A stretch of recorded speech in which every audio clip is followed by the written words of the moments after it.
The story begins as a young voice calls out to his older brother, asking the former what type of flower the one he's pointing at is called. An older boy with dirty blonde hair leans next to him, saying it's an echinarep, while also explaining that this flower is used as a decorative plant, but it can also be eaten and is used in herbal drinks too. The younger boys are excited and impressed that their older brother knows everything, so they proceed to ask another. Before he could answer, this older boy spotted another dark-haired boy, Terry, and called him over. The eldest pulls Terry, along with the twins, as we begin the story of our protagonist and his adorable little brothers. Let's start from the beginning. Our protagonist is just your average Joe in his 30s, born and raised in Japan. At least that's who he was until for some unknown reason he found himself reborn into nobility as a child. That night he hears bells ringing in the distance. He overhears his guardians referring to it as bells of blessings, with his other guardian feeling forlorn that he, Lord Asha, can't even take a step near the chapel. The woman, Lady Hardy, pities Asha for how cruelly he's being treated by His Majesty. The other party, Lord Werrell, asks her not to say anything more. While the two are torn by the current happening, here's our protagonist, mindlessly looking out the window as he has come to realize that he's in a different world now. He hears more murmuring from behind, with Lord Werrell reminding the lady that the child is still the Emperor's son, so they need to mind their manners. Actually, Asha can hear them just fine and wonders if he should just pretend he can't hear them. But more important than that, this place is definitely not Japan, given how it's pretty pale for a Japanese summer. From the looks of it, it's not even the same world he used to live in. Why? Just look at Lord Werrell, he has animal ears and a tail. Asha, finally curious as to what's happening, calls out to them and asks what the bells are celebrating. The two became frantic and looked away, not knowing what to say to His Highness. That is, until a giant talking bear waltzes in, reprimanding the two for looking so down. According to this beastkin, whose name is Lord Helkoff, Lord Werrell and Lady Hardy are only making things harder for His Highness. They were joined by another named Lord Ikto, with the latter leaning close to Asha as he explained that the bells are ringing to bless the baptism of His Highness's baby brother. Asha is taken aback by this Lord Ikto because look at that, he has blue skin. That's definitely not normal in Japan. Wait, what? His brother? Asha suddenly becomes a bundle of cuteness, eyes shining upon knowing that he has a baby brother now. Lady Hardy is still hesitant and worried before asking Asha if he's happy that his baby brother has just been born. The young master beams again, smiling as he says he's happy, of course. He asks Lady Hardy when he can meet his little brother, and when the latter hesitates again, it makes Asha ask if there is something wrong with the queen. Lady Hardy quickly tells him that the queen is fine, so it gets Asha thinking. You know, baptisms are usually held a few days after birth, since that's the time when the baby finally receives their baptismal name. Asha's sure that his baby brother is fine, and yet right now, during the latter's baptism, Asha is out here. Bearing these facts in mind, he wonders if he's the result of an affair. He decides to ask them directly, isn't his father the Emperor? If so, then shouldn't that make him a prince? Lady Hardy and Lord Werrell don't know what to say. Ultimately, it was Lord Werrell who attended to his questions. The prince's aide doesn't know the extent of Asha's understanding, but Lord Werrell firmly tells him that he was born because he was wanted. Ikto kneels right next to him, telling Asha that he is the Emperor's firstborn son, the royal heir. However, because Asha is not the queen's child, the succession will pass to his younger brother. Asha couldn't be bothered by any of that. In his mind, being called a prince is already too much for someone like him who used to be a commoner. But if his little brother has the perfect noble bloodline, then he'll make sure to give the latter his full support. Asha beams at Ikto, thanking him for explaining things. Meanwhile, Ikto and the others can only stare back at the young lord, worry etched on their faces. Cut to a year later, we finally see the Emperor make his debut in the story. The young Emperor happily calls out to Asha, asking if his son has been well. And we have Asha, now age 4, whose full name is Asgyros Frisosario Movino Iscarion from the House of Nistaf, who lets himself be carried by his father. The Emperor carries him in his arms, noting how the child has gotten heavier and probably taller too. Then there's Asha, who greets his own father a little too formally for a 4-year-old. So much so that the Emperor questions if he really is a child. Spoiler alert, he's 30 years old, at least mentally speaking. Anyway, as his title suggests, the Emperor rules everything in this empire, which is made up of multiple countries.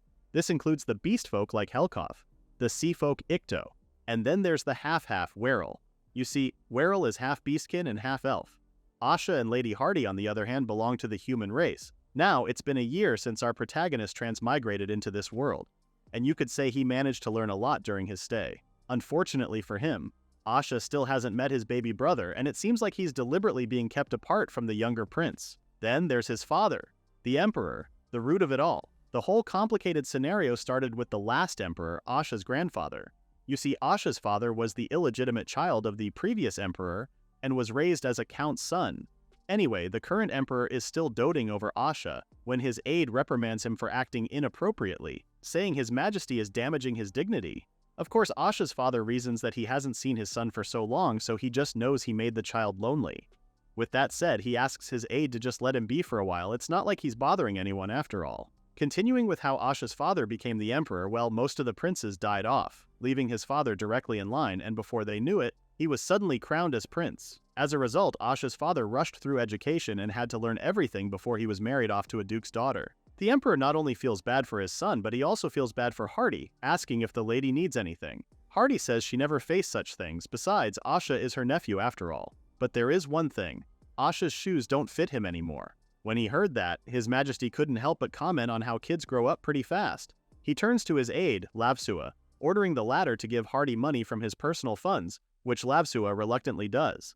So, here's the layout of the whole manor. The emperor lives in the west wing where the past princes used to live, but it's in a different wing than where the royal family stays. Asha, on the other hand, is staying at the farthest wing from the main hall in a sad little corner. It's as if he's intentionally cut off from everything and everyone, no? Hardy shares that Asha's been doing well in his studies lately, and that he's pretty great with geography and history. The emperor is impressed because when he was Asha's age, he barely studied at all. Asha finally speaks up and calls out to his father. He looks down, a little troubled, then finally tells the older man that he wants to read more books. His Majesty is impressed by how his child is such a diligent learner. The emperor asks Hardy if the West Wing has a library, and she answers that it has, but the place doesn't have any books. Since stocking it up would take time, the emperor permits them to use his library, even though it's considered a bit improper. As if to confirm his statement, the emperor turns to Lapsua, asking what library his son can use. The aide answers that the most appropriate one would be the imperial library. With this, Asha can read more books now, and he couldn't be more thankful to his father. Seeing his cute little reaction made the emperor dote on Asha even more. It's great that his son loves books, taking after his mother.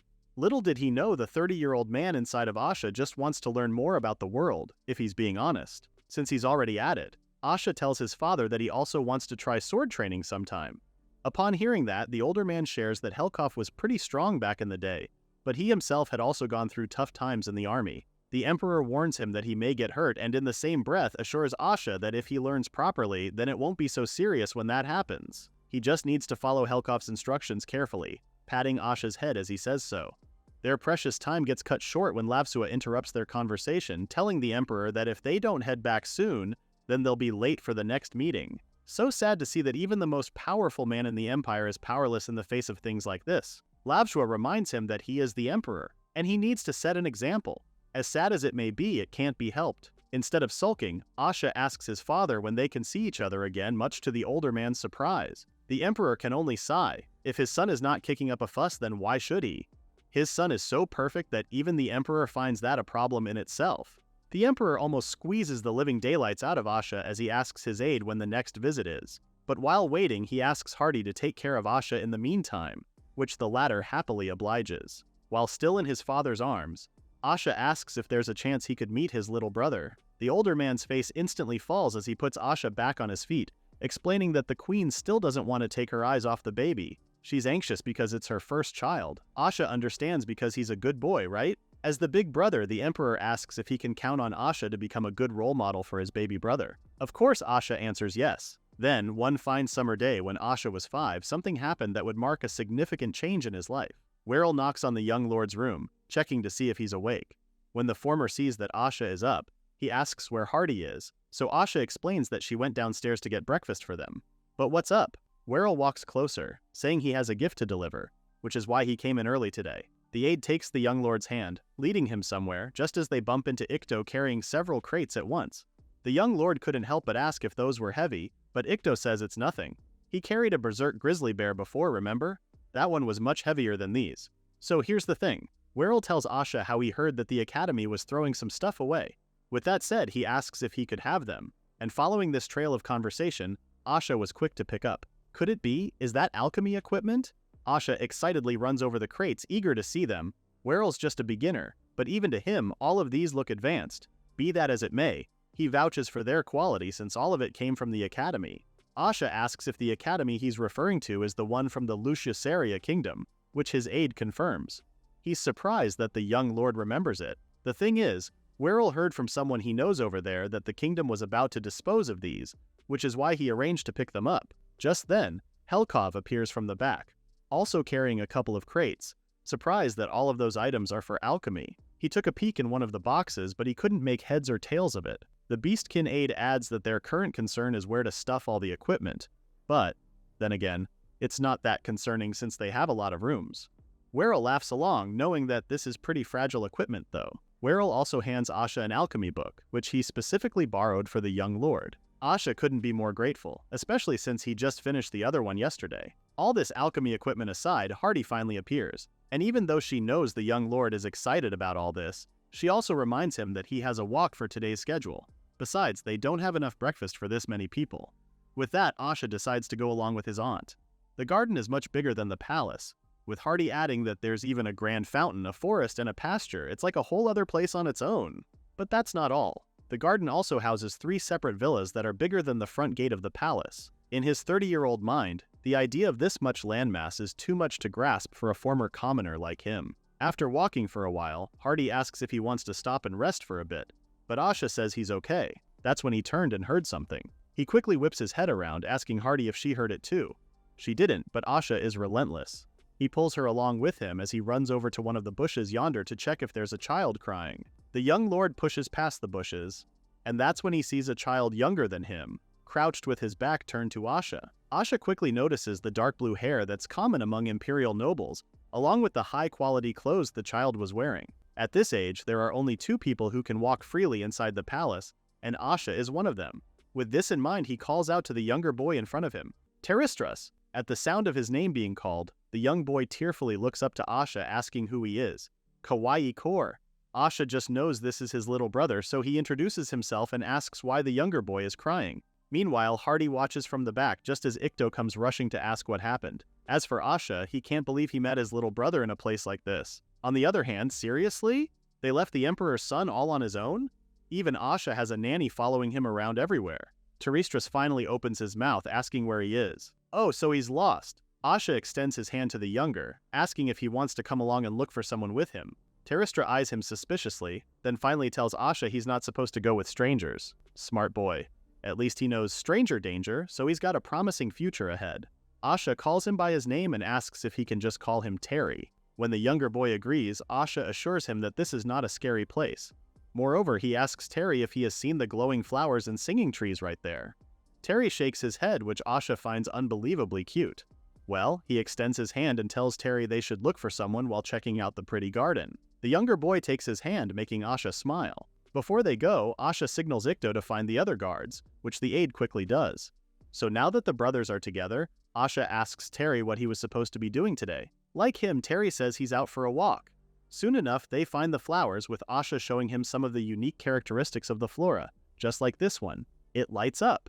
Terry beams as Asha urges him to try it for himself and to handle it gently. Terry does as he's told, with his older brother asking him what color it was.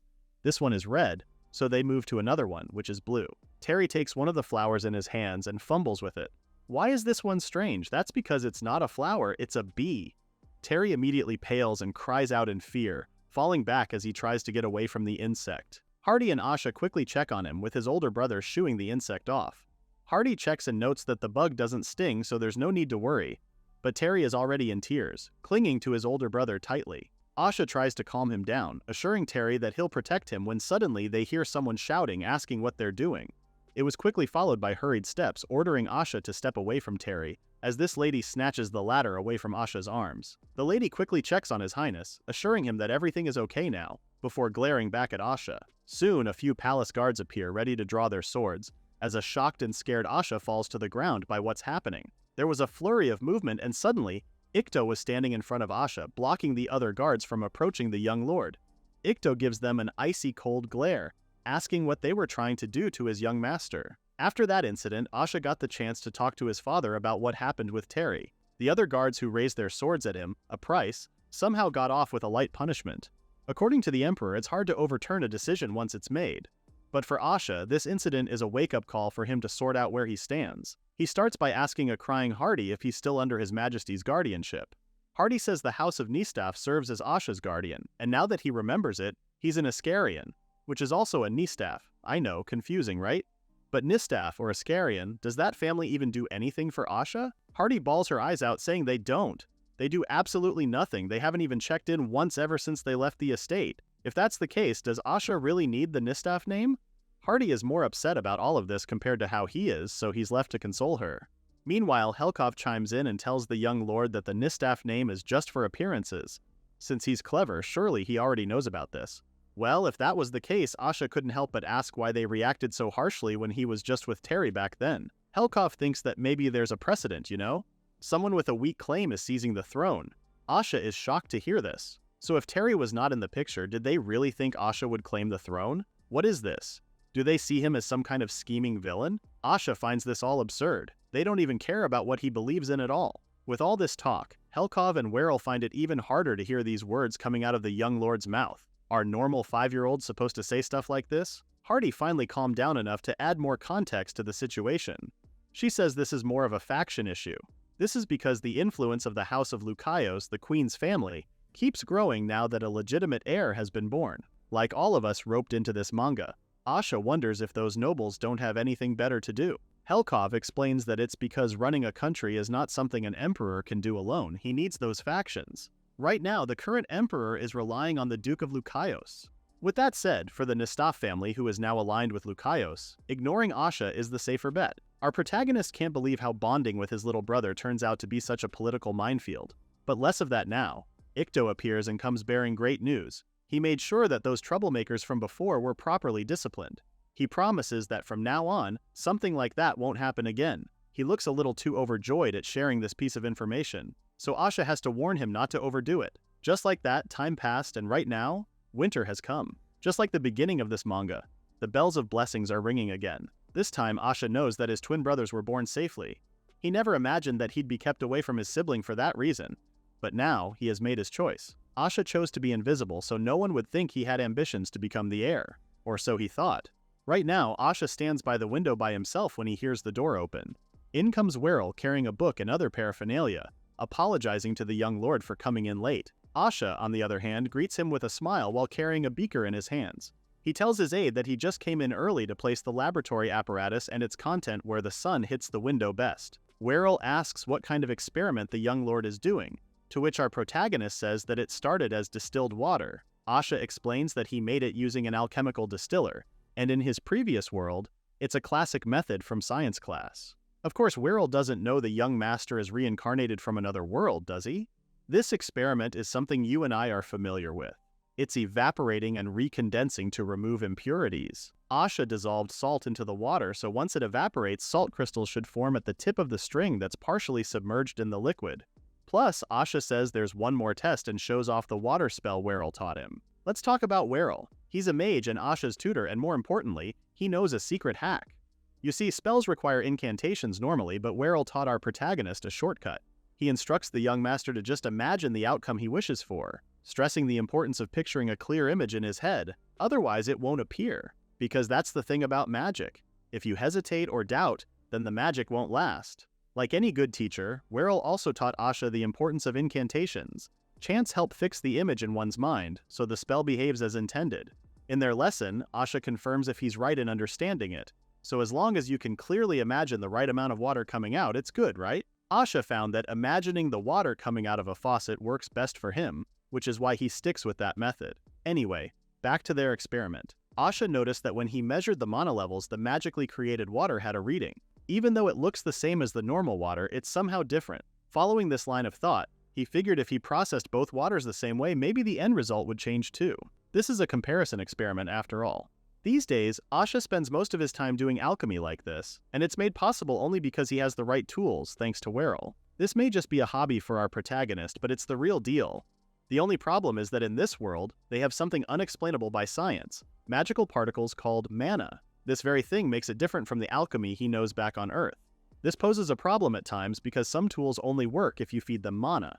For others, you need to trigger spells inside sealed containers for chemical reactions, which is pretty wild, with all things considered.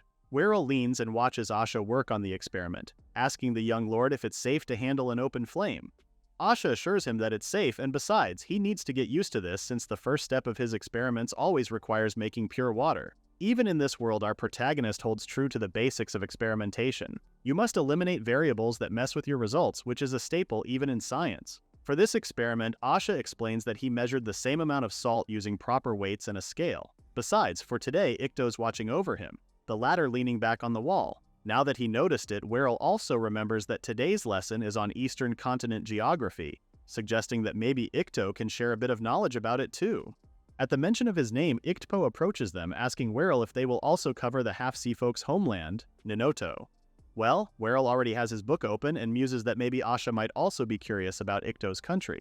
Werrell flips through the pages until he finally sees the map of Ninoto. He borrowed this illustrated book for this reason, after all, while Asha's eyes are already glued to the illustration.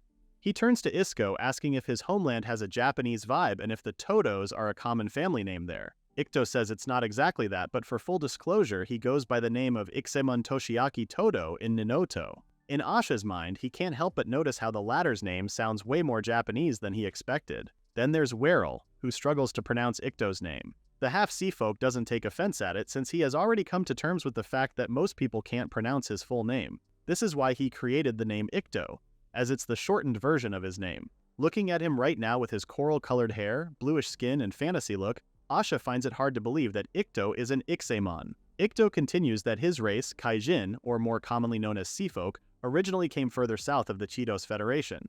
It used to be a collection of small countries, then later formed a federation under the Empire's rule. He asks if the young lord has already studied that part of history yet. Asha shares what he knows so far, which is that Chitos and Ninoto are two of the Empire's 12 major nations. Both nations didn't have much contact with each other until they joined the Empire. So Ikto was born there even though he's not technically native to Ninoto.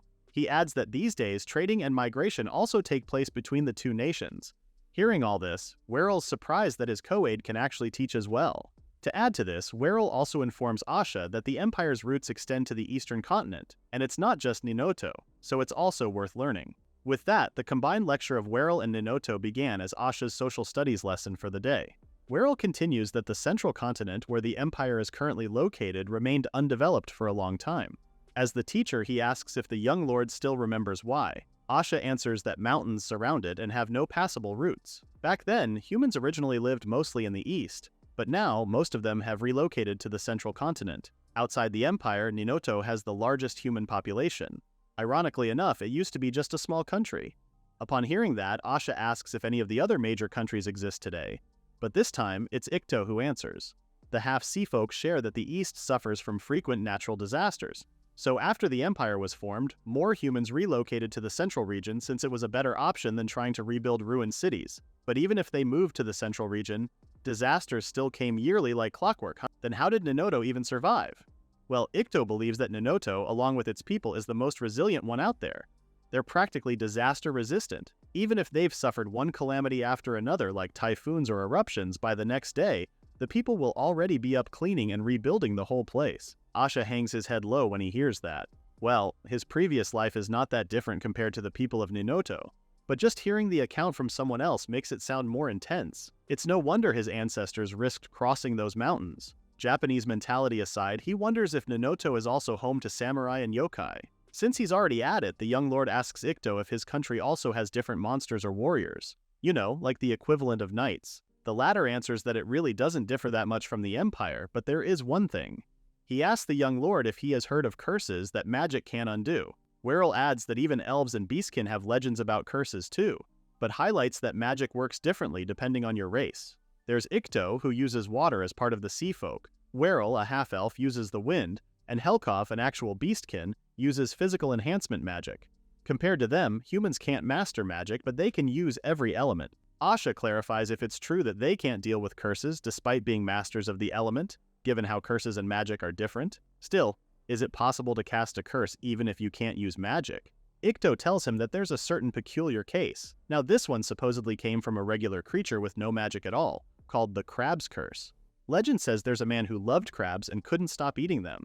The man ate crabs every day until one day, touching crabs caused his body to break out into red rashes. Still, he loved crabs, so he kept eating them because he couldn't help it, against the advice of everyone around him. As the man continued to eat, he started to wheeze and stumble until eventually he died. Because of what happened to him, it became a cautionary tale. Even a tiny life, if abused long enough, can curse you. Asha sat dumbfounded throughout the whole story because what the hell? Isn't that just an allergy? Besides, it's still possible for adults to develop shellfish allergies well into adulthood. At least now he knows that allergies exist in this world too, and that magic doesn't help cure them. Just then, a thought crosses his mind. Maybe alchemy can fix it. As the first prince, our protagonist is already caught up in political games, which is why when he took up alchemy as a hobby, it might have been a blessing in disguise. The next day, the first thing Asha does is check on his experiment to see if anything happened to the water. Based on his observation, the magically created water formed smaller, misshapen crystals. He notes that he probably should have made the setup more consistent. Well, since he's already at it, he decides to move it to the sunny window and wraps up for the day. As soon as he and Hardy walk out of the drawing room, they're both surprised and confused that the receiving area is empty. Hardy looks around, worried that none of them are here even after breakfast when they hear a knock on the door.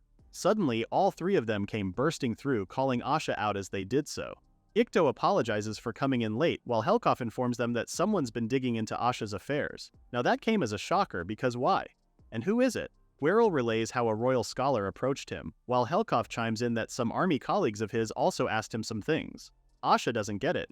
Why do they keep asking about him when he hasn't even done anything? What's there to investigate? The trio exchange glances and Werrel reveals that he told the scholar that the young prince started studying magic when he was 6 and that he's gifted. Helkov too sang praises of Asha, saying that even though it's pretty early for the prince to take on sword training, he's pretty fast and is more focused on movement. And then there's Ikto. Ikto said that the young prince is not only motivated in everything he does, but he's also pretty wise too. Hearing all the good things his aide has to say about him is nice, but in his position it might not be so great. For one, our protagonist doesn't care about the throne, so being investigated like this doesn't bother him at all. Still, there's a chance that people might try to use him. It has already been 3 years since His Majesty took the throne, and things are starting to stabilize even though they're not perfect yet. With that said, Asha thinks some people might try to frame him as Terry's rival just to trip the Emperor, which is why he stresses to his aides that compliments about him are dangerous. It would be bad for Asha if rumors started going around that he's more capable, and that he should rule as the Emperor. His brother's maternal grandfather, the Duke, is pretty sensitive right now, so stirring him up could make the Emperor worry too much, and throw off His Majesty's rhythm. Asha was so busy voicing out the possible scenarios that he failed to notice his aides were looking at him strangely, until they all spoke in unison about how the young lord's cleverness is really something else. Asha never even thought about that, so he asks if he's doing something that's making him stand out. He's been practically holed up in his room most of his life. Well, Werrel points out that the young master's library usage is recorded and points out that Asha has read more books than most adults. Well, if that's the case, he'll just lay off on the library for now, as much as it breaks his heart. With a forlorn spirit, Asha decides he'll keep a low profile and urges his aides to do the same. Seeing him so heartbroken like this, Hardy asks the young master if he's really sure about this, and Asha says yes. He beams, saying he doesn't want to be a burden, and in his mind he'd rather hold himself back than drag his family down. Even through his smile, his aides couldn't help but cast a worried look over him. Our protagonist really believes that if he just endures it, then things will smooth themselves out quietly. Or so he thought, and that's where he's wrong. It didn't even take long for things to start unraveling, as a few days later news came to him that Ikto was being reassigned. Of course, Ikto protested that no one even asked his Lord Asha's opinion about this. Asha asks worriedly if Ikto can still stay as his guard, but the latter claims that it's unlikely. After all, Asha is only with him under the Emperor's order. Guard assignments fall under the commander's jurisdiction. Asha asks who the commander is, and Werrel answers that it's Marquis Stratege. Hardy adds that the Marquis is considered politically neutral, but leans toward Duke Eurasian's camp. At the mention of the family's name, Asha turns to confirm if they were the house founded by the previous emperor's brother. Hardy confirms that it is.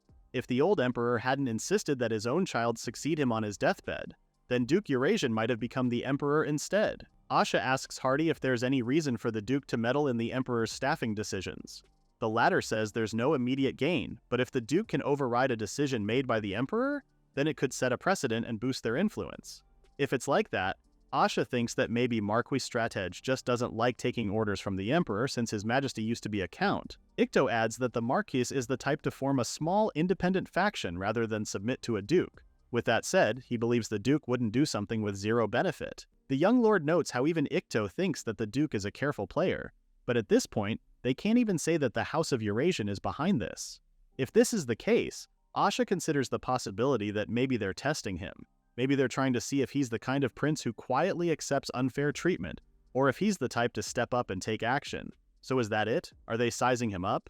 If that's the case, staying quiet would draw less attention, but if someone's willing to use their position to come after me, then it will most likely happen again. Asha can't let this slide, so he has decided he wants to hit back hard now so they won't try it again. Ikto asks if he's sure about this, since it may stir up even more unpleasant rumors if he does this. As much as he hates it, Asha is sure.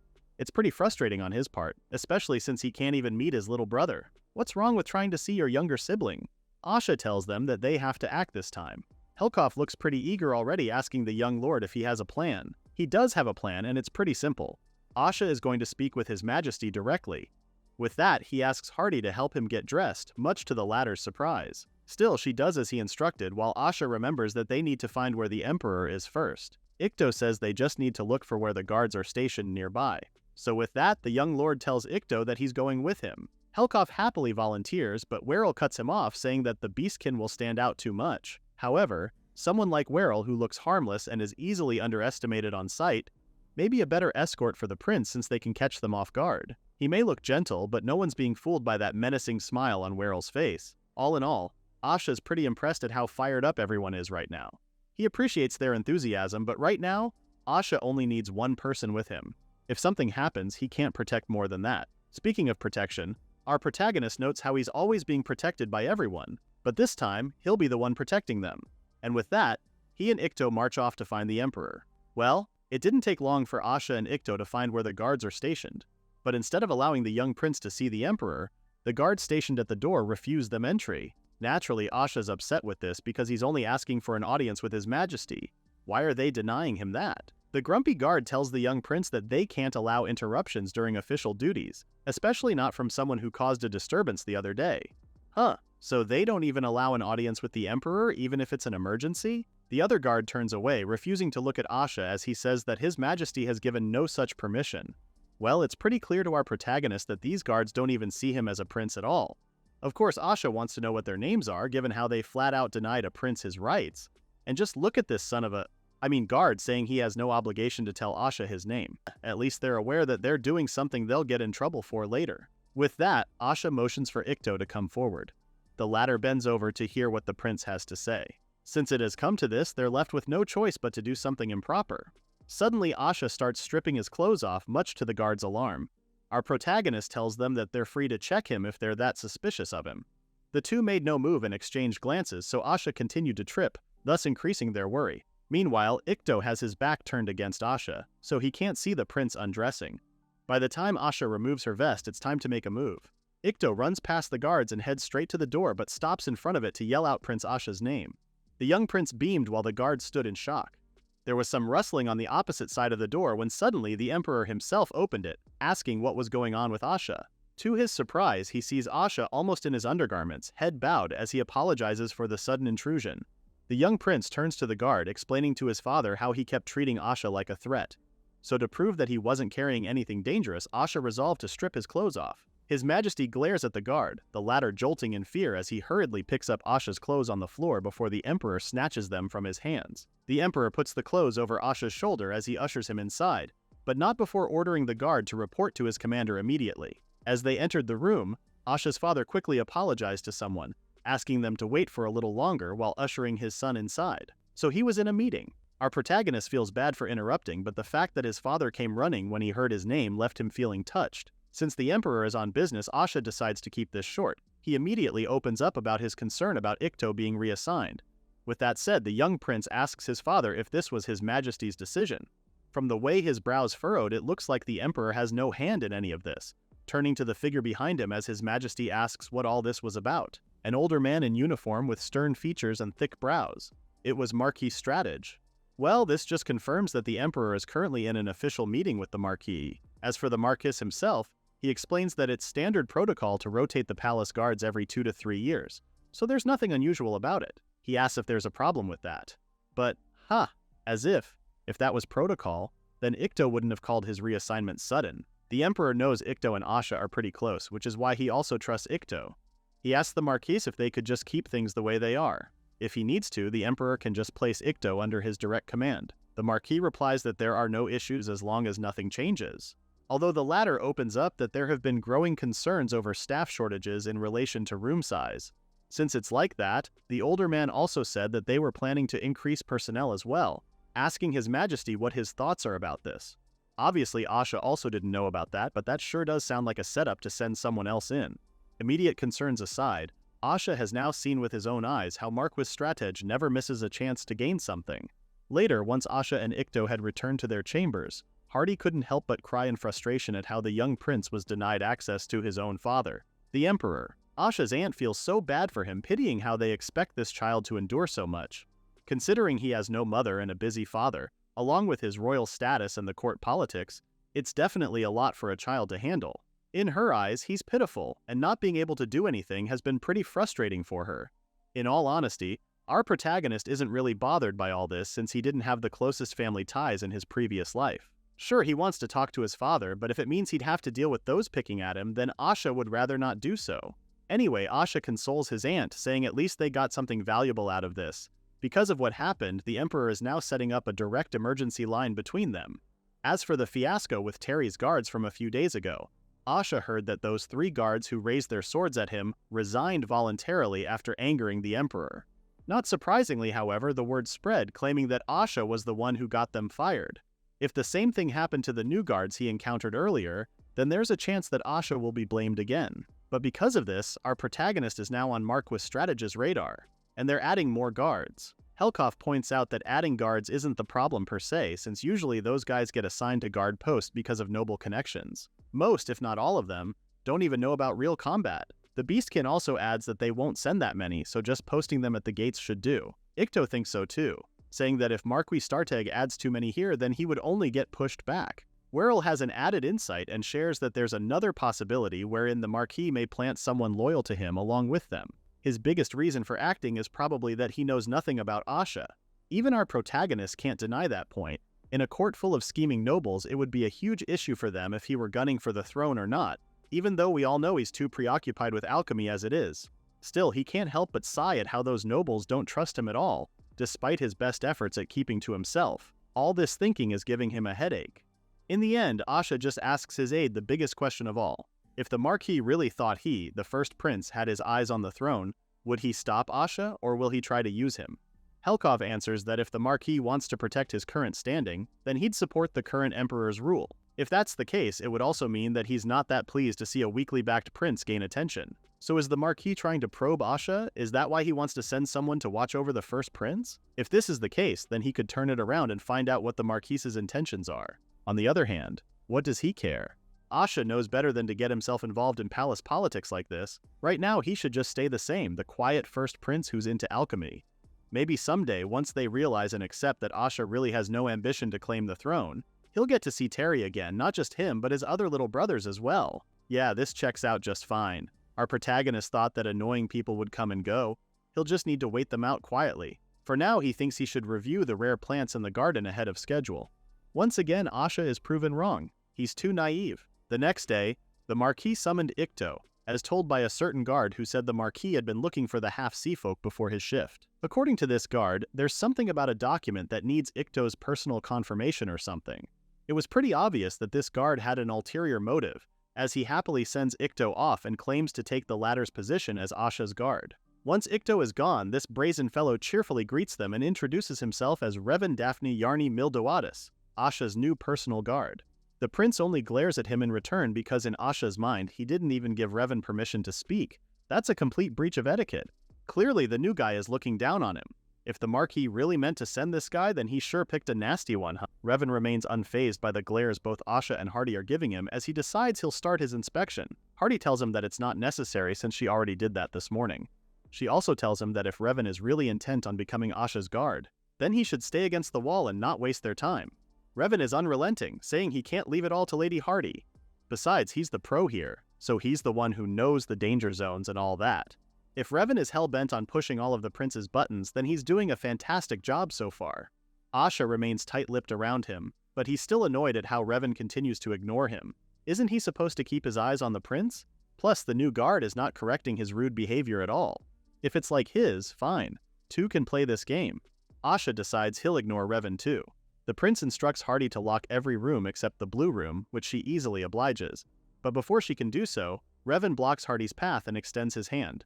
With a smile, she tells her that this is his job as their guard, so it's best that she hands over the key. This time, Hardy retaliates, saying this key is entrusted to her in His Majesty's name. Revan has no authority over it, so he should step back. Revan feigns his terror over her stand, obviously mocking Hardy, but just as quickly his expression changed, saying that if she keeps being uptight like that, she'll never get herself a new man. Asha clenches his fist tighter in both anger and frustration. This sick fellow really said that, knowing Hardy's a widow. That was on purpose. You see, when Hardy's husband died, she returned home with their daughter. Her family, the Viscount's house, had already passed to her older brother, so they couldn't help much. In the end, Asha's parents asked her to become the prince's nursemaid. Hardy is someone his parents care about a lot, and for this brazen guard to mock her like that? Unforgivable. So to keep him from harassing Hardy, Asha tells his nanny to just give him the key. Meanwhile, he'll get ready for his music class. Music class proceeded as normal, save for the Revan, who kept wandering around the room. He checks the curtains, every nook and cranny, looking for God knows what. In the corner of his eyes, Asha observes him quietly. So this is a so-called patrol guard, huh? Judging by his actions alone, Revan looks more like he's sizing up the place to rob it. Seriously, he's really annoying, but then again, maybe this guard is trying to provoke Asha into a reaction. Just then, there was a knock on the door, which Revan happily points out to Hardy, telling her to get it. But she's no fool. Why should she leave the likes of him with the young prince? Revan assures her that he can take care of Asha. Besides, why is she so uptight anyway? Did someone who's not supposed to come up just show up? Hardy counters him that if he really believes that, then he can answer the door for himself. But Revan is steadfast in his role as the personal guard. He can't leave his post, can he? In the end, Asha urges Hardy to check the door. It's probably just Helkov. The nursemaid takes one last worried look before doing as the prince instructed. Revan's a little surprised that it's the bear soldier. But now that it's just him and Asha, he continues to check the place, focusing on the fireplace this time. Revan notes how they must be hiding something with the way they stripped the whole place bare. Asha only stares back at him while reaching for his experiments by the window. To begin with, this place has always been empty. Revan sees him reaching out for his beaker, curious about what that glass thing is. Asha continues to ignore him. And it looks like this is the guard's first time seeing a beaker. He probably didn't have science class, huh? Asha pulls the string off the beaker and sees that the salt has crystallized on the tip. By now, Revan is already beside him, asking about this clear magic stone in a mocking voice. Seriously, our protagonist can only hold out for so long. He really finds Revan's smug tone irritating. Just then, he hears voices from the other room, which probably means Hardy and the others are back. Wait a minute, this could be his chance. In a split-second decision, Asha decides to do something a little risky, as he raises the beaker over his head ready to smash it. Well, it was Revan who brought up being alone together, so if something happens, it's on him. There was a loud crash, and not a moment later, Hardy and Helkov came running, worried about the sound they had just heard. Asha's left hand is bleeding profusely, making Hardy even more worried as she sees the young prince is injured. Then there's Helkov, who quickly tackles Revan to the ground as he asks what happened. Revan falls face first on the floor with the beastkin on top of him. Just then, Asha walks over to him, saying how the guard is in a pinch, seeing how the prince is injured while alone with a guard personally sent by Marquis Stratege. That's a bit of a problem, right? Even Revan can't rebut that. Meanwhile, Asha casually checks his hand and asks for a doctor. He wants to avoid a huge fuss, so he urges them to inform the Marquis of what happened and have the latter send a physician himself. Then there's Hardy, already fuming as Helkov escorts Revan away. Oh, our protagonist just knows he's going to get an earful of scolding later for the stunt he just pulled. Besides that, he also used the super concentrated salt water meant for the crystal experiment, and in all honesty, it burns like hell. Marquis Stratege personally made an appearance as he humbly apologized for this incident. Asha looks at him wordlessly while the physician tends to his wounds. The young prince asked the doctor if his injury would heal before he saw his father, and the Marquis apologized even more profusely this time. In Asha's defense, he just asked. It was not a threat or anything like that. Meanwhile, Hardy went all out, scolding the Marquis even though he was much older than she was. Marquis Stratege accepted it all since he probably doesn't want this to reach the Emperor. Just like that, the rude guard named Revan was successfully sent away, along with a formal apology. On the other hand, here's Asha surrounded by his aides, being scolded non-stop for that ridiculous stunt he pulled. It was way too dangerous after all. Their scolding got cut short by the return of Ikto. Even he told Asha that the prince's method was extreme. However, he came bearing good news. Ikto did the honor of securing the authority to assign Asha's guard by himself. So with that, it looks like the crazy plan worked. Maybe now, Asha will finally have some peace and everybody will be happy. Well, that happiness lasted for a fraction of a second because by then, Asha finds himself being scolded again, and this time, by 4 people. One day, Asha finally understood why Marquis Stratege targeted him when he was 7 years old. It was because the Marquise's political rival was trying to get close to him. His aides found out and shared this new piece of information with him, but young Asha still doesn't understand why. There's no advantage in getting close to a discarded prince like him, right? He's the lowest ranked out of all the princes, both in status and succession rights. But apparently, the other camp noticed the strange reassignment and started investigating Asha through their own contacts. There's not much to go on with Asha anyway, since his aides don't come from particularly high status. Ikto's a baron of the new nobility and Hardy is from a viscount family. Given their positions, they don't have that many ties within the palace. Werrel and Helkov don't even come from noble families at all. Be that as it may, Werrel points out that even if Asha is ranked low, he still has royal blood. For families who don't even have that, it's a chance worth gambling everything on. After all, the current emperor also rose to power through such a twist of fate. Helkov tells them as he sees it, Asha is being targeted. Ikto adds that Marquis Stratege has ties to foreign nobility, and it looks like his attempt to control Asha is part of the aftermath of a power struggle abroad. When they lay it down like that, it simply means that Asha is the ideal prey for someone who is looking to expand their influence under the Empire's name. The Empire is made up of multiple nations after all, and yet, each one still has its own royal family and noble class. Hardy decides to step in, putting a stop to their conversation as she comes in, carrying the young lord's breakfast, but not without reprimanding Asha for speaking like that. Asha eats his breakfast quietly while contemplating everything his aides shared with him. Of course, he's thankful for everything they found, but for some reason, Asha can't shake the feeling that there's something deeper going on with Marquis Stratege. First of all, he finds it too convenient that they're only finding out about this now. It feels like the Marquis noticed they were running their own investigation and deliberately tossed Asha's camp a few harmless facts to keep them busy. But this could also mean that the Marquis is acting under someone else's orders and testing the prince. Werrel's voice cuts through the prince's line of thought as the former asks if he'll be continuing his alchemy studies today, because if he were, Werrel happily hands him a new book. Asha gratefully takes it, and on that fateful day our protagonist found out just how deep alchemy could go. Right now, Asha and Werrel are staring intently at the unknown matter that seems to be floating and shimmering inside the flask. Werrel asks if the young prince has any idea what it is, but given its unusual state, Asha has no way of identifying it. If you're wondering how they came to this, the prince separated the components of the heir, but when he broke it all down, all that was left behind was this. What a pretty strange thing given how this was supposed to be just a simple science experiment for the prince. But maybe this is because this world has magic. Asha did a lot of things to get a reaction out of it. He tried immersing it in hot water and even sealing it in a low-pressure flask, but it barely reacted at all. This thing, whatever it was, defies all the rules of physics. Helkov and Ikto stood watching as the young prince did his experiments, finding his perception remarkable. Even Ikto remarks how the idea of breaking down the air is incredible.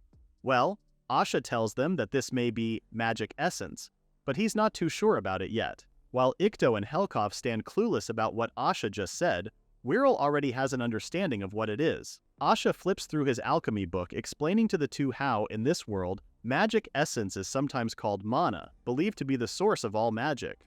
Wherever mana gathers, strange phenomena happen. Werrel says areas that are rich in mana are believed to bring good fortune, and some even claim you can manipulate the weather if you master it. Meanwhile, the power individuals are born with is called magic power, or OD, which is believed to be generated within the body. Ikto says magic users can sense their own magical energy, but magic essence is something else entirely. That's correct. Asha adds that, unlike OD, which can be felt directly, mana can only be noticed when it triggers a physical change. First and foremost, mana is invisible. But when it becomes fire or lightning, that's when it can finally be seen. Werrel also says that people talk about magic essence, but no one has ever seen it. The next moment he becomes all pumped up because if what Asha really has inside this flask is magic essence, then it's something no mage in history has ever managed to visualize. Helkov had to pull Werrel back since the latter ended up getting ahead of himself. Asha replies that it may be so. He also wants to know what this thing is, but he doesn't want to tell anyone about it yet because if it were that easy to find, someone would have done it already. The prince continues to flip through the book, noticing how it doesn't mention anything further about magic essence. It practically shifts to a different topic about the soul and consciousness. The body is physical and the mind, even though it's invisible, is tied to matter. According to the book, the spirit is considered to exist on another plane, even if it resides in the body. That other plane is the domain of the divine, which is an intro to theology. Asha was so absorbed in his book that he noticed late how his aides were talking about him behind his back. But all good things. Ikto commends the prince's personal interest in alchemy, claiming that it won't go to waste even if it hasn't fully blossomed yet. Then there's Helkov saying even though Asha won't dive into politics, It's important to carve a place for yourself, which is, in a way, a form of self-defense.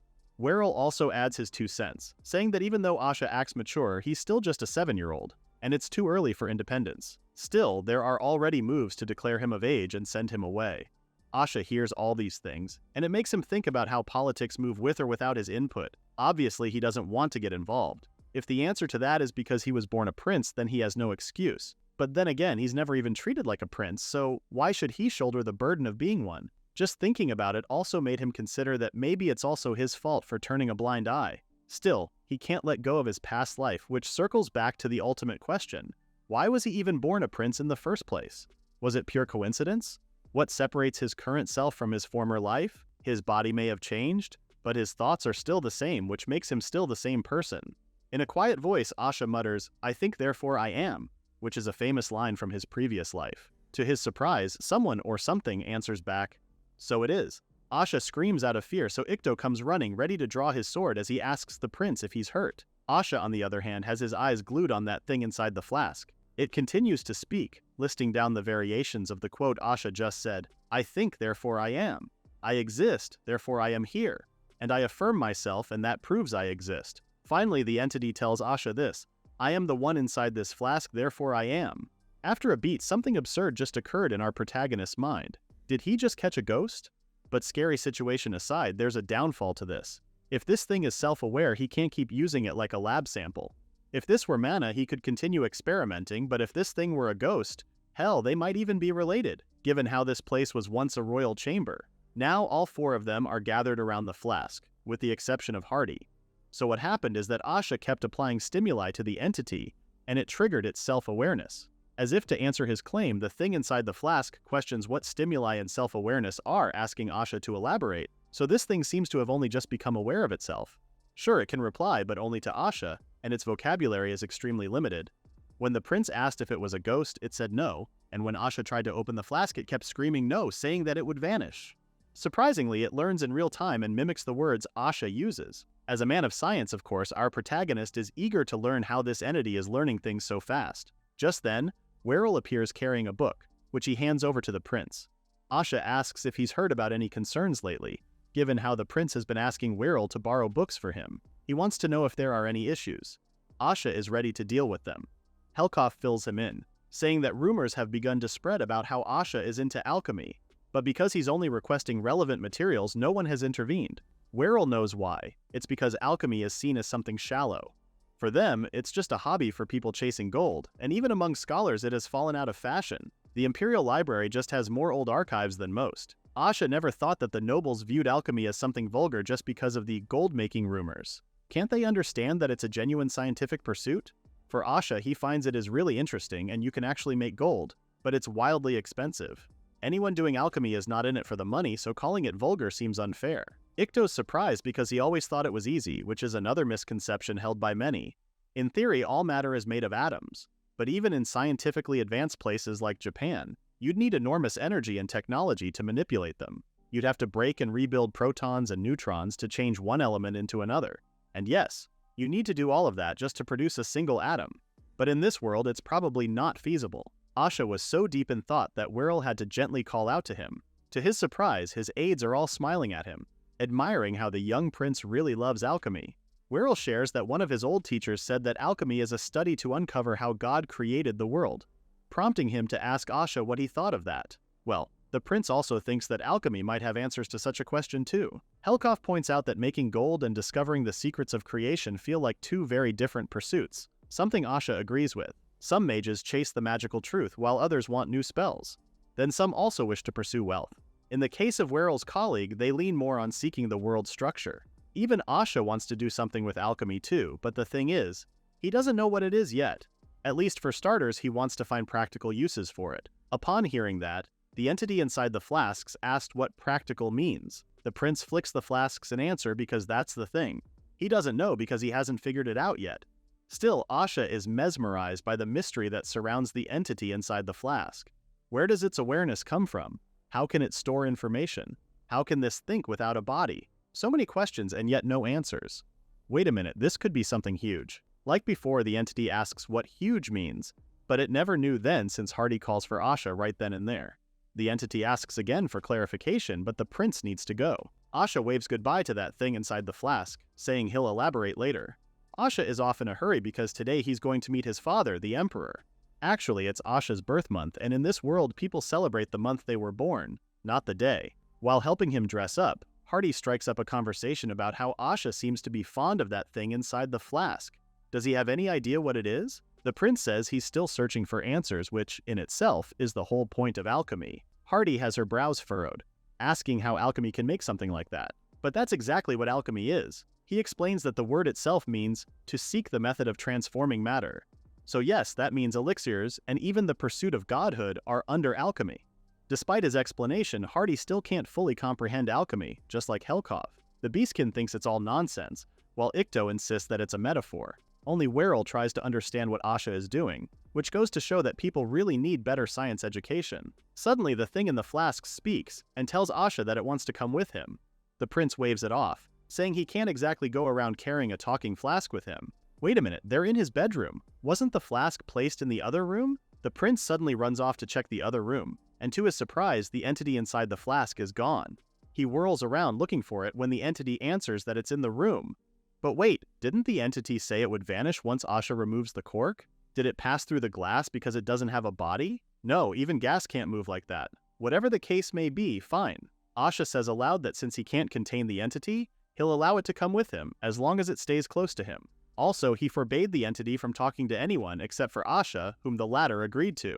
Our protagonist can't believe how the entity is developing pretty quickly, and right now it has decided to observe Asha. Speaking of Asha, he bows in front of the emperor, as the latter smiles warmly at him. Asha's father thanks him for being born, saying how happy he is that they get to celebrate another year together. Asha echoes the sentiment, but with more formality, and even extends his gratitude to his late mother. With that, the emperor takes Asha in his arms and lifts him up in the air, just like he used to back then. As for our protagonist, he's happy that the emperor still lifts him up when they meet. But come on man, he's already 7. His real 30-year-old self thinks that it's about time his father stops treating him like a toddler. Then there's Lavsua, who's quick to reprimand the emperor from the back, asking him to show restraint. Of course, Asha's father counters that this is the best way to check how much his son has grown. In his mind, at least our protagonist knows the reason why the emperor likes lifting him up whenever they meet. On the other hand, he hopes his old man won't blame him when his back gives out one day. The emperor puts him down and then gestures to the gifts he bought for the prince. This year, His Majesty had some clothes made again to celebrate Asha's birthday, hoping his son would like them. Asha smiles and thanks his father, like clockwork. You see, every year on his birthday, the emperor gives him clothes like matching shirts, scarves, shoes, and accessories. You know, a whole wardrobe, which includes riding gear and sleepwear. The truth is, our protagonist doesn't have any other chance to get new clothes outside of his birthday present.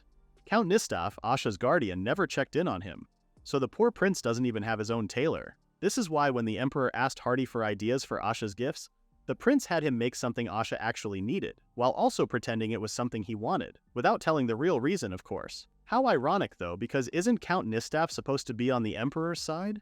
That's when Asha notices that there are 2 sets of formal wear included in his father's gifts. That's weird, he only usually wears that when he meets the emperor. Asha was hoping he'd get more practical clothes, but the reason for the other formal wear reveals itself the next moment. As if on cue, the emperor tells his son that there's another thing he'd like to discuss. They sat together as his father bore him news that next month, the royal family of Lucisaria would be paying a courtesy visit. During their stay, there will be a tea party and Asha is expected to attend. He what? Him? Like at a formal occasion? His father smiles, assuring him that there will also be a prince and princess around Asha's age, so he might even make friends. But all our protagonist can think about is that this is an official event. Asha checks Lavsua's reaction and the emperor's aide turns away, which somehow confirms Asha's suspicions. It's not like he'll get accused of looking the wrong way, but if no one said anything, then this must mean it's already decided. This event is what the other set of formal wear is for, but still, it would have been nice if Asha had had a little heads up. Since it's already decided, our protagonist just decides to roll with it and asks if his brother Terry will come along.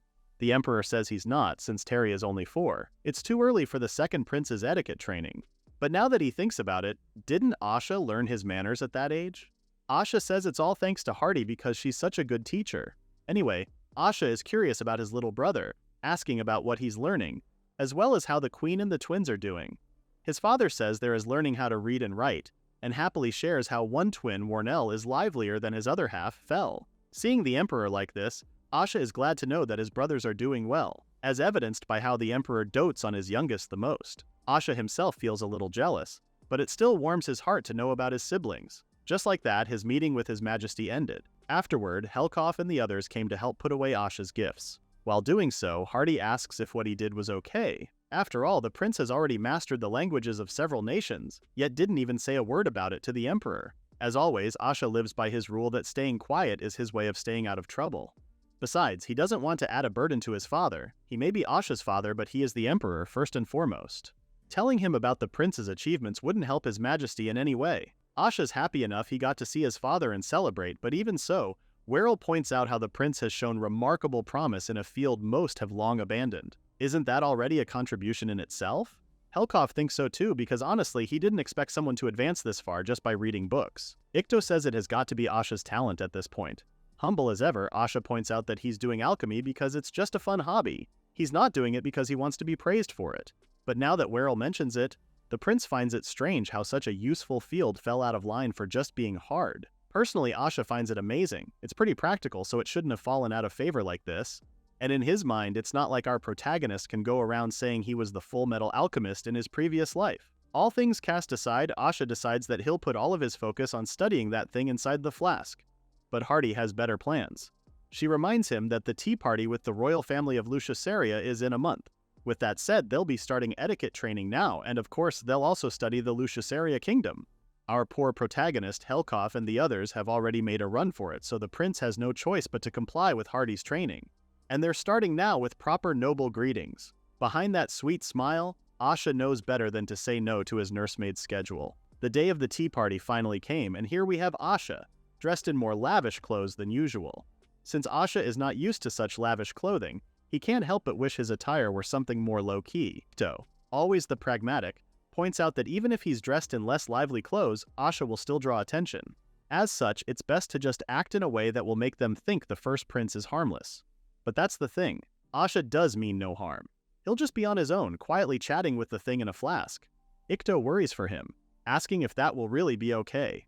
Our protagonist assures him that he won't mention alchemy since he too is also swimming in uncharted waters. Ikto gives one last warning, saying those who bear ill will toward the prince will flock to him and chatter non-stop, so it's best if Asha stays alert.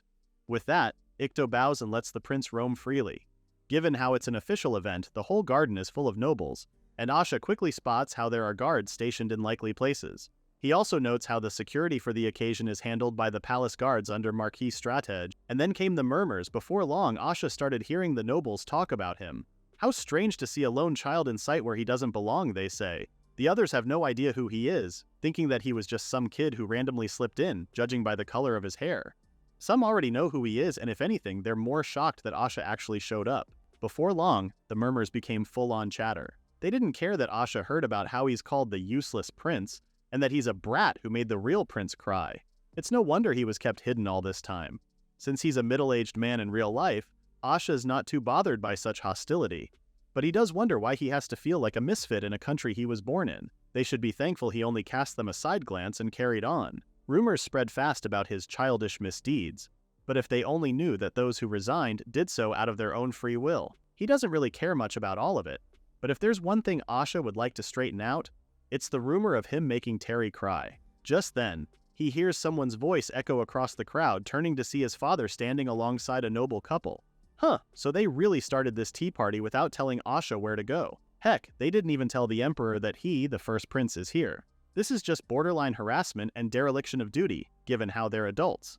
Well, since it has come to this, Asha decides that he'll just be the mature one here and not kick up a fuss during their speech. He views the nobles at the front and finally sees the woman who is his father's wife, the mother of Terry and the twins. So far, this is the third time our protagonist has seen her. He remembers how she seemed uneasy around Asha the first time they met. He can't blame her though, given how she suddenly became the stepmother to a 30-year-old man when she herself had just turned 20. The Emperor was waving to the people in the crowd when he finally spotted Asha. He quickly rushes over to him, eager to introduce the young prince when His Majesty notices something's amiss with their guests, crying, "The Princess of Luciaceria is missing." It looks like the princess got lost in the crowd when the children rushed to the suites. But Asha's not too worried. She's surrounded by guards, so they're bound to find her soon. But as a parent, obviously, they can't help but worry. Knowing how fragile the situation is, Asha bows out and urges the emperor to attend to his guest's concerns. His father feels bad for leaving him hanging, but he has no choice. Before he went to attend to his guests, the emperor urged Asha to enjoy himself, but how could he? The prince is left alone in the middle of a crowd. He can only sigh because he's hopeless at lively gatherings. He doesn't mean any harm to anyone, so Asha decides he'll just pretend to be one of the plants around them. You know, a mere decor. Wait, not a plant but a wallflower. Asha's reprieve is cut short when he notices a certain noble and his son approach him. It's the Duke of Eurasian. The aristocrat can't help but notice how Asha looked so familiar, which is why he approached him. But here's the thing. By noble etiquette, the higher rank speaks first, and only then may the lower rank introduce themselves. If Asha introduces himself here, then he'd be acknowledging Duke Eurasian's superiority over him, a prince. Just to refresh things, Duke Eurasian is the son of the previous emperor's brother, his father's cousin. The right to the imperial throne lies with the noble person just below the previous emperor. With that said, the duke was once next in line for the throne, until the previous emperor insisted on his own son. Asha thinks that the duke must resent his father, the current emperor, or being of lesser blood rank. It's also important to note that the duke is the chief political rival pulling Asha's father down. Now, with all things considered, making that clear would only increase their harassment of Asha. So what did the prince do? He simply gave a bow in greeting. What the? The duke and his son are stunned, but still the two didn't dare to introduce themselves. Asha knows better. It's about time he deflects the latter's power play and emphasizes his harmlessness. What's more, the prince also spoke with exaggerated pauses, acting like there was more to come, only for him to say nothing. Instead of introducing who he is, our protagonist smiles and tells them that his introduction won't be necessary. From the side, he can hear muffled laughter and turns to see the emperor and Lapsua holding their laughter. Hell, even Revan is right there, trying his best to stifle a laugh. Wait a minute, why is Revan there? Wasn't he dismissed? Still, Asha feels a little embarrassed for his own father to see this. Meanwhile, the duke and his son remain standing, still not saying a word. Well, Asha expected this much since he knows the duke must have heard about the prince's reputation. But from the looks of it, the duke must also not have known how Asha spoke. Asha changes the subject and asks about the boy beside the duke. With that, the latter happily introduces himself as Sotirios Basileos Vianor Eurasian. Our protagonist smiles, thinking that this boy can come in handy someday. Or so he thought. After the duke and his son left, some noble adults had their fun teasing him, and even a group of children flocked around Asha to mock him. If he were really a child, he would have cried after experiencing all this. But he held on to the silver lining in this whole fiasco. The fact that his father, the emperor, cares for him. The emperor also bore witness to the other children bullying his son, so Asha just knows these rascals will regret this later. Crap, that was bad of him. He doesn't want any incidents to tarnish his father's reputation, so away with those thoughts. With nothing else to do, Asha quietly sneaks away from the tea party and heads to the garden. He checks first if there are any guards stationed among the hedges before he makes a run for it. Now that he's out of sight, he calls for Ikto. The latter appears not a second later, but our protagonist is more concerned with whether his guard has always been right behind him all this time. Well, that's what you'd expect from a former monster hunter who became a noble. Anyway, Asha's concern is that the crying child over there, does Ikto know her? Since Ikto is only noble by name, he's not really familiar with the rest of the nobility. Asha is no better, so now they're left clueless. If Hardy were here, both of them are sure she could recognize this girl. But from the looks of it, this child must also be a guest at today's tea party. No? A lone girl crying away from the venue. Asha deduced she must be lost. Now for the hard part, does he approach her or not? Ikto thinks it might be safer to call for help, but just then the girl looks their way in shock. She quickly rubs her tears away, making Asha rush over to her. She'll hurt herself by doing that. He hands her a handkerchief, but not before using alchemy to absorb the tears in her eyes. With that, he urges her to dry her eyes with his handkerchief. Asha also assures her that they know the way back, so once she has calmed down, they can guide her there.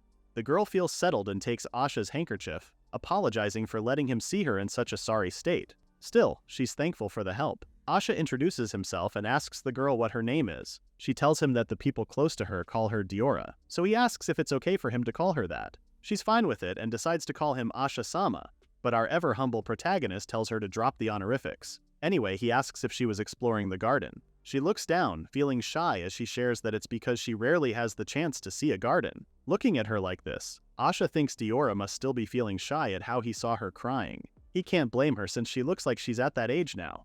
Wait, she looks about the same age as him. Anyway, since they're already here, Asha tells her that the roses in the garden are magnificent, but other rare blooms are quite fascinating too. Diora instantly beams and agrees. Even she knows there are some rare flowers there, and she happily tells him how she saw some flowers she has only seen in picture books. Oh, she smiled. And she seems very curious too.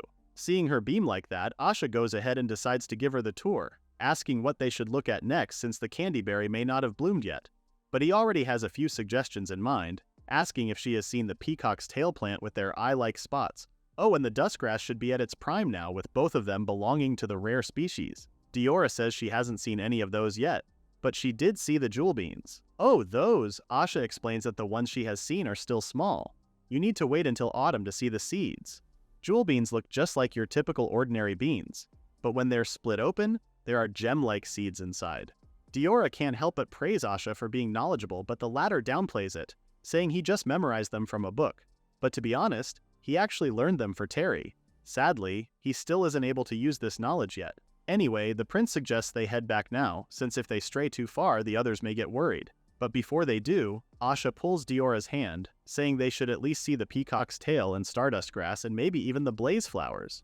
She lets herself be led by him, and no sooner had they seen the blaze flowers than Diora started fawning over it. She can't believe it.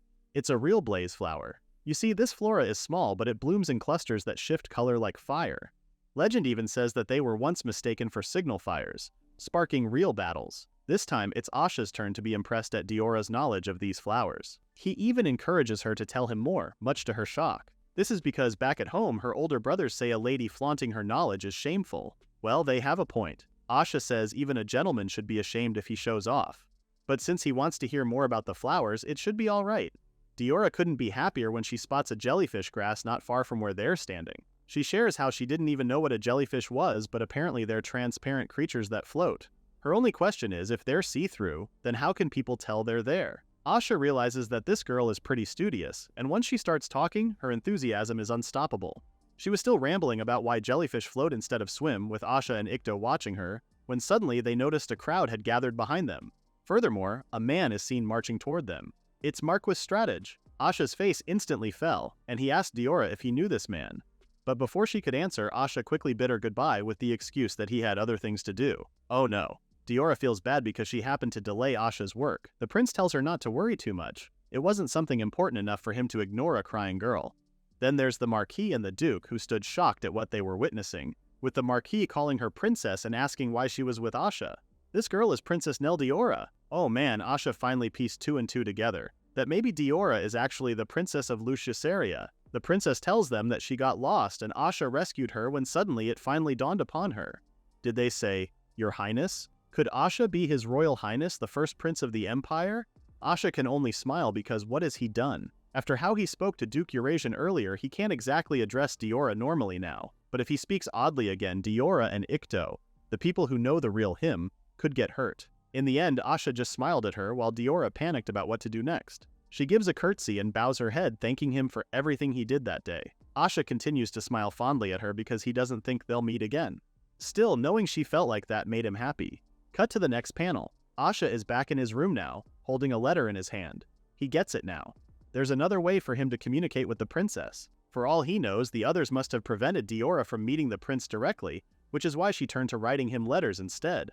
Hardy comes in with a letter opener, sharing how she heard that the princess has written Asha 3 letters already. With that said, she urges the prince to reply as soon as possible. Currently, Diora is staying as a palace guest in the main hall, while the west wing is heavily guarded, where no letters or visits are even allowed. Helkov says the princess complained to her father when she didn't receive a reply from Asha. Wirral continues that the king of Luciaceria inquired directly with his majesty, and it's said that the letter was said to be undelivered, and as it turns out, no letter ever reached Asha.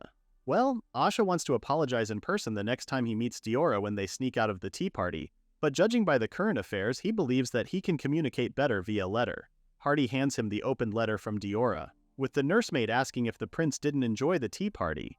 Asha says he's been here all this time practicing alchemy, since he finds it more fun to learn from everyone. Anyway, he begins to read Diora's letters. In them, the princess apologized for not knowing that he was the prince and thanked him again for helping her out last night. But the majority of the content was more about the garden plants she didn't get to discuss. Asha chuckles to himself because this just shows how knowledgeable the princess is about plants. Ikto appears and shares his findings. Apparently, the Duke Eurasian and Marquis Stratov have ties by blood or marriage to Luciaceria. Well, that's not surprising since Asha already knew that the Marquis had external connections. He just didn't know that his connections were to Luciasaria. Ikto also reports that there was talk of sending Asha out early to gain independence, and Werrell points out that it's not unusual to diplomatically send a prince abroad. However, Ikto says this plan was dropped because Asha has been hiding his talents. His Majesty also insisted that he's worried that his son might be in danger abroad, huh? Now it's Helkoff's turn to get confused. Just what did Asha do? Our protagonist merely smiles but doesn't tell them that he acted in the way of a battlefield photographer. Hardy's also a little upset because for some reason, after the tea party, rumors spread that Asha is dull and ignorant. She doesn't even know anyone as brilliant as the prince. Asha continues to feign ignorance and smile because he can't exactly come out and admit that he pretended to be dull at the tea party, can he? It's probably the Emperor's way of protecting him, but Asha still wished His Majesty had consulted with him first. If this was going to cause more trouble for his brothers, then he might have considered leaving. Since it's already happened, they can't do anything about it. Asha takes the princess's letter and tells everyone to keep him posted if they learn more about it later. Now then, the prince sits in his study so he can write back to Diora. From here on out, Asha starts exchanging letters with Diora despite them living in the same palace. They talked mostly about the garden's plants, sharing their rare finds and other interests. Even Asha had to admit that exchanging letters is fun, but just when he thought he was enjoying himself, Diora's letters suddenly stopped. By now it's been about a month since they met, so Asha thinks the princess must be preparing to return home now. Even though it can't be helped, he feels a little sad because he'll miss her. Ikto appears and reports that the Marquis Stratege has made a move. In return, the prince asks if this means the Marquis is plotting against him. Ikto reveals that the Marquis seems to be interfering with Asha's correspondence with the princess. What? How? Don't Diora's letters go through the King of Luciasaria and the Emperor? So does that mean the Marquis must have some kind of authority to block that route? Suddenly, the door bursts open with Werrell proclaiming how they finally discovered why the princess's letters have stopped. Asha runs over to Werrell and tells his tutor how he heard from Ikto that the Marquis was blocking them. Werrell says it's just as Ikto said. It seems the King of Luciasaria and Marquis Stratege are close. The latter managed to persuade the king to reduce the letter frequency. Plus, there's also the Duke Eurasian who fears Asha's alliances with the other royal houses. The Duke also contributed to the lack of letters since he has been using his son, who's the same age as Diora, to keep the princess from writing to Asha. Seriously, are two high nobles really acting like this and ganging up on a child? But for real though, Asha wonders what's wrong with sending letters. Helkoff says it must be because of how mature Asha sounded when they were exchanging letters. The princess is supposedly bright, right? Even Hardy agrees that finding someone who can converse with the highly intelligent prince on equal footing is a feat in itself. This made Hardy believe that Diora really is a brilliant princess. Asha's aides soon came to realize that Diora recognized Asha's ability to match her intellect. Asha can feel his head hurting from all this. Who knew that their letter being a little too mature for 7-year-old kids would bring such a problem? Plus, it's not like they're deliberately doing it. They're only exchanging thoughts out of pure curiosity. So to summarize everything, the King of Luciasaria took an interest and reached out to Asha. It then prompted Marquis Stratege and Duke Eurasian to intervene, which led to his letter correspondence with Diora being halted. This is all pretty disappointing, but Asha decides he will write a letter. Hardy finds him in his study about to write to Diora again. Since even if she wasn't receiving any letters from Asha, the princess continued to wait and write for him. The least he could do to reciprocate her thoughts and actions is to at least send one letter back. If the King of Luciasaria stops him, then so be it. Asha will respect that since it's a parent's decision in foreign affairs. Writing letters, reply or no reply, is Asha's prerogative because if he just gives it all up here, all he'd feel is frustration. But if we're looking at it as it is, even our protagonist knows that this feels a bit stubborn and prideful. With Diora's return home nearing in the days ahead, Asha still didn't receive any reply from him. But one thing did change. Outside their chambers, there's a ruckus going on, and voices can be heard. Marquis Stratege marches straight, determined to fulfill his work while Revan clings to him hopelessly. This is bad, he urges the Marquis to calm down. From the other side of their door, Helkoff, Werrell, and Asha had their ears pressed against the door, eager to know what was happening. Who's guarding the prince's chambers asks the Marquis and Revan what business they have with the prince, given how they came marching without any heads up. Plus, even the Marquis is displaying such rude behavior. He may be the Marquis, but even a man of his status would not be able to get away with that. Revan answers on behalf of the Marquis, telling the older man that what they're doing is unacceptable. Just then, the Marquis blew up, his veins ready to pop as he told Ikto that he's had enough with the interference. He has to ask the prince this question directly. Asha is already fed up with the older man's outburst, so he gives Ikto the go-ahead to let the Marquis inside. Now, with everyone present, Asha asks Marquis Stratege what business he has to come marching into his chambers. Ravan is almost flailing on the side, begging the Marquis that the kids are just pen pals, but the older man remains firm as ever. Without further ado, the Marquis asks Asha what he did with Princess Diora. How exactly did he win her over? Huh? Just where in the world did the Marquis pull up a crazy pitch like that? Then there's Revan, once again clinging to the fuming Marquis. The poor guy is practically begging the older man that if they dig into this, the people watching are going to give him hell. In his mind, Asha wants to point out that if they really want to make a scene about Diora getting lost, then it's their problem to begin with. Asha turns to Ikto to check if he did anything wrong. As far as he knows, all the prince did at the time was to calm Diora down and take her on a little walk in the garden, right? Ikto confirms this and even adds that the prince's escort was flawless. It was perfectly suited to the princess's temperament, while Hardy beams on the side. From the other side, Revan also cheers them on and agrees with what Asha did. Nice one, Your Highness. Well, from this alone, at least Asha knows that Revan is just plain rude by nature. Still, why would the Marquis send someone like him? Plus, he's being careless again, acting rudely in front of them. The Marquis scolds Revan, angry at how the guard seems to have taken Asha's side. Seeing them like this, it made our protagonist think the boss and his guard really are two of a kind, huh? With the Marquis continuing to blow a gasket every millisecond, they're going nowhere with this. Asha motions toward Helkov and Werrel, who immediately nod. Helkov drags Revan away from the Marquis, while Werrel urges the latter to take a breath and sit, with that charming and scary smile of his. Well, now that the boss and master are separated, they finally get to converse decently. Asha discovers that the Marquis is actually related to Princess Diora, which he clarifies is only by marriage. So the Marquis is the type to calm down after losing his backup, huh? That may be so, but Asha points out that there's no valid reason for them to interfere with their lessons, right? Besides, he's not forcing her to write it. But if they're stopping them without any reason, Asha refused to stand down for that. Asha asks him what's so dangerous about kids exchanging letters. The older man looks down, and after a beat he says that if the prince forms ties with the Lucisaria royal family, the power balance will shift across nations. If that starts under his watch at the capital, it could put the Marquis's daughter, who has been sent abroad, at risk. Asha didn't expect this from the Marquis, but more importantly, he didn't expect the extreme drop in energy compared to how the older man was before. So let me get this straight. All along, the Marquis is basically just an over-attached, doting uncle who is ultra-doting toward his overachieving princess of a niece? Since he's already here, our protagonist decides to take this chance and poke the bear to gather more intel. In a quiet voice, the prince finally speaks and shares how he finds it disappointing that his correspondence with Diora was cut short. He really enjoyed talking to her, and he thinks she did too. That's something the Marquis fails to realize, but on the other hand, he's taking Asha's bait. To rub salt into the injury, Asha continues, Diora is a smart girl, right? She's not just adorable, she's quite charming and has a lot of potential too. He's pretty sure that someday she'll become a fine princess. Finally, the older man had had enough. He asked the prince if he had led the innocent Diora astray, because there's no way a delicate and graceful girl like Diora would ever propose an engagement to His Highness the First Prince. She what? Now it's Asha and Ikto's turn to be dumbstruck. Him? Engaged to Diora? Well, that escalated quickly. Helkov and Werrel emerged just in time to share that Revan confessed everything on their side as well. Werrel says that before they headed home, the princess was so frustrated by the interference that she asked her father directly.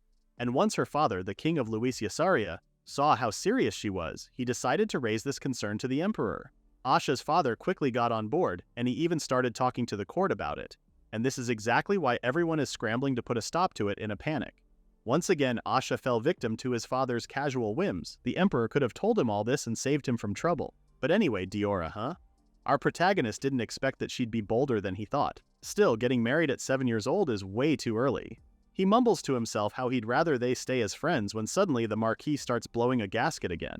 This time he takes offense at how the prince wouldn't want a sweet and intelligent girl like that. Revan is back to holding off his boss, telling the older man up front that marriage is clearly off the table right now. Furthermore, Revan stresses that since the Marquis is already like this, Duke Eurovasion will definitely interfere as well for political reasons. On the other hand, Diora's father insists that the prince and the princess at least remain as pen pals to appease Diora. Back to the dramatic Marquis. He claims that if a brilliant little girl begs him through tears, of course, he'll make sure that she receives her letters. However, he has one condition. Through tears and frustration, the Marquis tells the prince that he has the choice to let them read the letters in front of Asha, or he can just let them spy in secret. Asha can't believe the guy. Isn't he completely unhinged at this point? And the Marquis can't exactly say that to the first prince. Our protagonist has a lot of mixed feelings about all of this, and he can't really give an answer right now. Besides, no one even bothered to tell him about this whole engagement thing. Still, he knows this is a source that's too useful to use. With that said, he asks both Revan and the Marquis to tell him all the people involved. Checkmate. Both Revan and the Marquis can't say no to that. Meanwhile, Asha's aides are thoroughly impressed by how their young master quickly flipped the table around. Asha can't believe he got his hands on something he'd never expect to hear in the outskirts of the palace. News about political conflicts. A year later, Asha remains as dedicated to the study of alchemy as ever. Today, he greets the thing that used to live in the flask with a good morning. Asha is now 8 years old and asks his lab partner about the recovery potion they prepped yesterday. Sapphira, the thing in the flask, says it responded as they expected and there were no abnormalities. Asha thanks him, and yeah, he named that thing in the flask Sapphira. It's still a bit stiff when it comes to speech, but it has grown into something that can act on its own, thanks to its incredible learning speed. What's more, Sapphira can handle tasks consistently and quickly with the right spell patterns, so it basically feels like the prince is programming it. So yeah, he's basically AI in gas-like or ghost form. Because Asha has a lot of tools running during his experiments, he can't manage them by himself, so Sapphira has been a great help. The prince also checks on his partner, asking if it feels fatigued or if it's suffering from memory issues. Sapphira tells him that there are no issues and everything else is optimal. A year has already passed, but Asha still doesn't know what Sapphira is. For today's experiment, Asha tells Sapphira that they'll embed the enchantment for the next batch. As for what Sapphira is, the closest thing Asha can relate him to is a spirit that knows the truths of the world. But even spirits haven't been proven real, and Sapphira himself says he doesn't know any truths either. Whatever this entity may be, it can phase through walls, and Asha added spells to read texts and see through layered pages so they can peek at palace archives all day. At least now, Asha can read as much as he wants, and currently he's been into fiction lately. Just then, Helkov appears and informs Asha that the courier is here. All of them gather around poor Revan, the latter obviously exhausted as he reads the letter in his hands. Educational stuff, blah blah blah. None of the content is even romantic. Asha reminds him that he's tasked to read the prince's replies and make sure they're not romantic. Of course, Revan is impudent as ever, voicing how much of a hassle all this is. Can't Asha just stop writing altogether? But by now, Asha and the others have gotten used to Revan's rude behavior. And nope, he wants to keep writing letters to the princess. He likes it because she sends great book recommendations too, and it doesn't affect him in any way. Upon hearing that, Revan cries out that it affects him. This haughty guard really got comfortable talking casually to the first prince as he started rambling about his sufferings. You know that engagement talk last year? It caused a full-on mess beyond the Marquis. Asha relishes in the older man's struggle, asking if it was that bad with a smile, which only upsets Revan even more. How come Asha is acting like this wasn't all his fault? Apparently, when imperial blood mixes with a powerful family, the power balance shifts. And because Asha is close to the throne, not directly in line mind you, people start panicking. He knows all about this thanks to the intel Revan provides, even though the latter remains rude as ever. Revan's actually not quite done yet with his ramblings as he keeps shoving his fingers on the letters. Those books the princess recommends to Asha are basically academic papers. And the misfortune of reading all that falls on Revan's shoulder. He needs to read it so he can decode His Majesty's letters. Upon hearing Revan say that he read the books, Asha's eyes instantly gleam. So does that mean he can just discuss this with Revan? But the guard quickly shot that idea down a little too fiercely at that. Ikto is fuming behind him, enraged at how Revan is acting so casually around the young master. But the point is, Revan can't handle this because half of what Diora writes goes over his head. Isn't it possible for the prince to make his letters shorter? Asha didn't expect that, so are 6 pages too much for a letter? Helkov says the letter he sends at home is just a page, since you just need to say what you need to say and be done with it. Werrell, on the other hand, shares that he adds updates and seasonal stuff, so his letter count also reaches 6 pages. Hardy thinks writing 1 letter a month is okay, considering the distance. So back to Revan's complaints, he tells Asha that he should just write something that's easier to summarize. The only thing the poor guard is getting is garden updates and foreign customs. Just then, Asha says something that leaves all of them in shock with their mouths hanging open. The prince says that's what makes writing letters fun. Sharing what he heard with someone else is new to him, and Diora's day-to-day letters are fresh content for him too. Revan couldn't believe it. Is this the real Asha talking? The prince stares in confusion because everyone is looking at him strangely. What is it? What's with everyone? Finally, Sapphira speaks. He assumes that they're stunned by the depth of Asha's isolation. To that, the prince points out that it's a pretty obvious thing, so Sapphira explains further. Humans seek answers inside themselves. When Asha's truth doesn't match their version of the truth about him, it can be pretty disorienting. So, you mean to say Revan is shocked because he didn't expect Asha to have no friends? Now that he said that, it just makes our protagonist even more pitiful. Revan's attitude even did a 180-degree turn because suddenly he's telling Asha that maybe someday the prince will have a friend.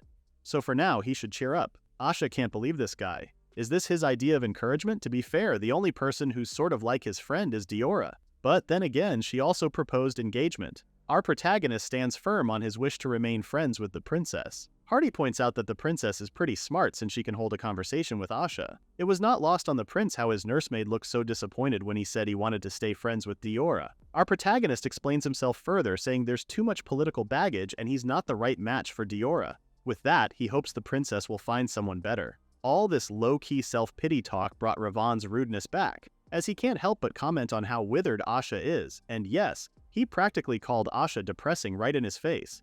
This earned him a solid elbow from Hardy and Helkov, dragging him to the door by his ears. The Beastkin took offense at how Revan commented on something inappropriate to their prince. Then there's Hardy, scolding Asha and telling him never to say such things again. Enough with the self-deprecating talk. He can only smile at how overprotective his nanny is. The ever-curious Sapphira also takes a jab at him unknowingly, asking Asha what wither means. Is that a metaphor? Pestering our protagonist to clarify, so Asha had to tell him that he'll do so later. What a terrible parting gift Revan has given him.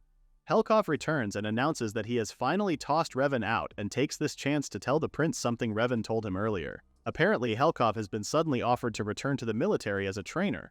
But this time, the offer came from Duke Eurasian and not from the Marquis. Asha's taken aback again because why is he only hearing this now? Coincidentally, Ikto is also promoted to the palace guard this time. Emphasis on this time because it looks like someone tried to reassign Ikto before.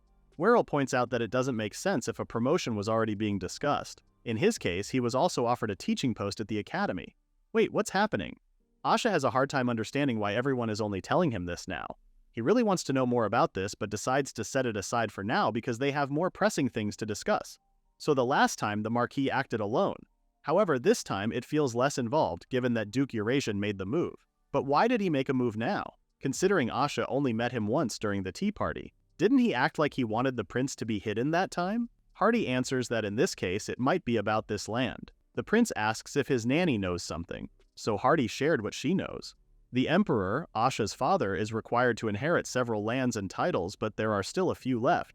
Those have been handled by deputies because heirs couldn't meet the requirements. Even the current emperor wasn't ready since he suddenly ascended. Duke Lukaios, the empress's father, helped Asha's father to inherit them to legitimize the throne. But Duke Eurasian, the nephew of the previous emperor, tried to block it. Behind the conflict of these two houses, Asha's father steadily progressed in the succession and had almost completed the acquisition save for one remaining territory. This particular territory required the mastery of alchemy. Asha's a little surprised at that sudden twist. Are they being for real?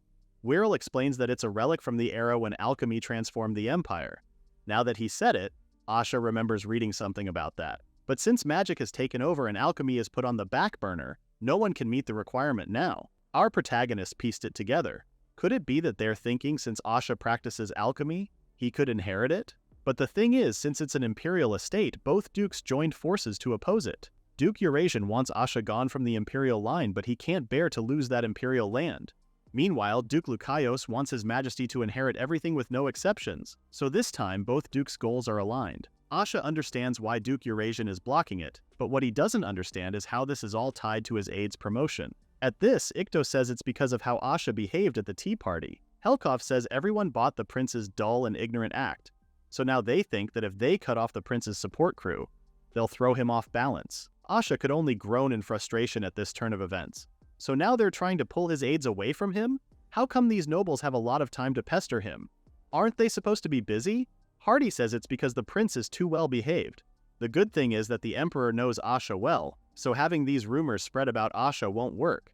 This kind of indirect attack is the only way the Duke knows how to take down Asha. Our protagonist releases an exasperated sigh like, what do you mean he's well behaved? He's even sneaking into the archives. But Asha realizes something out of all of this. Isn't this thing only a problem for him? For the rest of them, it's good news since they're all being promoted. Everyone in this room has done so much for him, yet our protagonist has no way to repay them. Even if he asks his father, he's pretty sure Duke Lukaios would block it, since this is all that he can do.